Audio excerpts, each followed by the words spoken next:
తిరుపతిలో ఫీజు పోరుకు సంబంధించిన పోస్టర్ను వైసీపీ నాయకులు ఆవిష్కరించారు.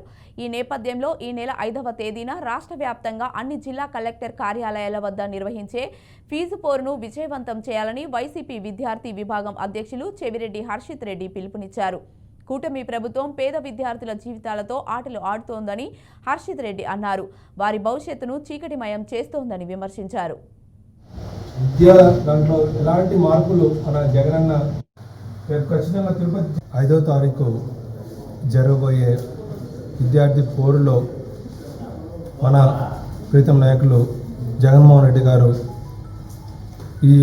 ఈ కార్యక్రమానికి ప్రతి ఒక్క విద్యార్థిని అదేవిధంగా వాళ్ళ తల్లిదండ్రులను కూడా ఈ యొక్క పోరుకు సంబంధించి ఫీజు రీయింబర్స్మెంట్ బకాయిలు కావచ్చు, అదేవిధంగా వాళ్ళకి అకామిడేషన్ సంబంధించి ఇతరితర దీనికి సంబంధించి చేయడం కూడా జరుగుతుంది. ఖచ్చితంగా ప్రతి ఒక్కరూ కూడా ఈ యొక్క కార్యక్రమంలో తల్లిదండ్రులు విద్యార్థులు పాల్గొని మీ వంటి సమస్యలు ఖచ్చితంగా మనం వినిపించాలి మన జిల్లా అధికారికి. అప్పుడే మనకి మీకు సంబంధించినటువంటి బకాయిలన్నీ కూడా వచ్చే ప్రయత్నం కూడా ఖచ్చితంగా వస్తాయి. కాబట్టి ఈ 5వ తారీఖు జరిగే కార్యక్రమంలో ఖచ్చితంగా అందరూ కూడా భాగస్వామ్యం అయ్యి దాన్ని జయప్రదం చేయాల్సిందిగా కోరుకుంటున్నాను.